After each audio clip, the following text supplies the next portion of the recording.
Hi అందరికీ. ఈరోజైతే మన వీడియోలో నాకు మ్యారేజ్ అయిన కొత్తలో అయితే కంపల్సరీగా మా అత్తగారికైనా మా మామగారికైనా నేను చేసే పనులు అయితే అస్సలు నచ్చేవే కాదు. ఎలా అంటే నేను చేశాను అంటే ఇంక వాళ్ళకి కంపల్సరీగా ఏంది ఇది ఇంతేనా చేసేది అన్నట్టుగా మాట్లాడేవాళ్ళు. అదే కాకుండా నేను కంపల్సరీ ముగ్గేసాను అంటే ఆయనకి నచ్చేదే కాదు. మళ్ళీ కంపల్సరీ ముగ్గు గిన్నె తీసుకొని ముగ్గేసుకునేది. అదేవిధంగా ఇంట్లో పనులైనా సరే ఆయనకి నచ్చకపోతే మళ్ళీ రిపీట్ చేసుకునేది అనమాట. ఇంతేనా, ఇలాగైనా చేసేది, ఇంతేనా అన్నట్లుగా, ఇలా చేయకూడదు ఇలా చేయాలి అన్నట్లుగా కంపల్సరీ మళ్ళీ నేను చేసిన పని రిపీట్ చేసుకుంటూ ఉండేది. అలాగే మా మామగారైనా సరే ఎక్కడివి అక్కడ లేవు, ఏదైనా కొంచెం తేడా ఉందంటే చాలు ఇంకా ఆ రోజు గొడవే. మా ఇంట్లో ఇది ఇంతేనా, ఇట్లాగైనా పెట్టేది, ఇంతేనా చేసేది అన్నట్టుగా అడిగేస్తారనమాట. నేనైతే అది నిజమే కదా, ఇంట్లో పెద్దవాళ్ళు వాళ్ళు చేసినట్టు మనం చేయలేము, వాళ్ళకి నచ్చినట్టు చేయాలి అనుకునేదాన్ని తప్పితే నేను ఇంతే చేస్తాను, నేను ఇంతే ఉంటాను అని అయితే నేను ఎప్పుడూ అనలేదు. కానీ తర్వాత గొడవలు అయితే వస్తూనే ఉంటాయి అన్నమాట. ఎవరి ఫ్యామిలీస్లో అయినా ఒక నలుగురు కలిసి ఉంటున్నాము అంటే చాలు కంపల్సరీ ఎవరికైనా గొడవలు అయితే అవుతూనే ఉంటాయి. అలాగే మాకు గొడవలు అవుతూనే ఉండేవి.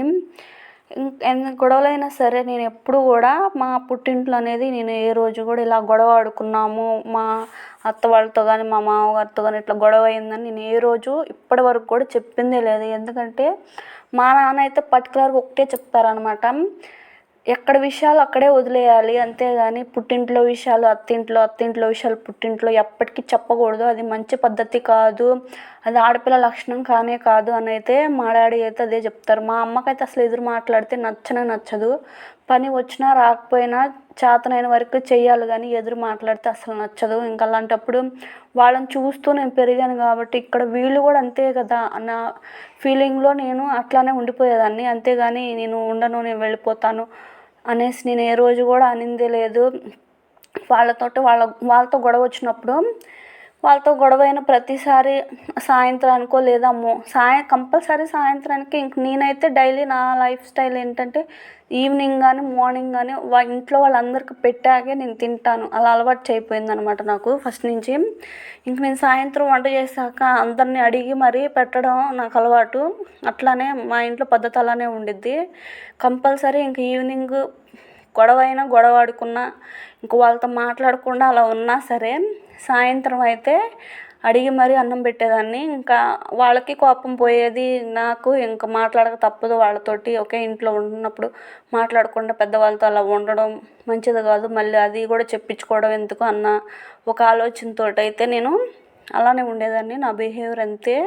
ఇంకా మా ఇంట్లో పద్ధతి అయితే అదే ఉంటుంది. మా నాన్నకైతే పెద్దవాళ్ళతో ఎట్లా పడితే అట్లా మాట్లాడడం, లేదా అక్కడ విషయాలు ఇక్కడ పర్టికులర్గా చెప్పేస్తారనమాట. నేను ఇక్కడి నుంచి వెళ్ళి అక్కడ ఏదన్నా చెప్తాను అంటే చాలు అక్కడ విషయాలు అక్కడే వదిలేయాలి, ఇక్కడ చెప్పకూడదు అని అయితే మొహానే చెప్పేస్తాడు మా డాడీ అయితే.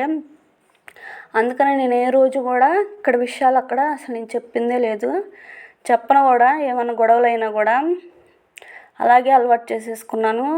ఎన్నిసార్లు గొడవలైనా, ఎంత పెద్ద గొడవలైనా ఏ రోజు కూడా ఇప్పటి వరకు నేను నాకు తెలిసినంతవరకు పుట్టింటికి వెళ్ళేసి 4 రోజులు ఉండి వద్దాం అన్న ఆలోచన అయితే నేను చేయలేదు ఇప్పటి వరకు కూడా.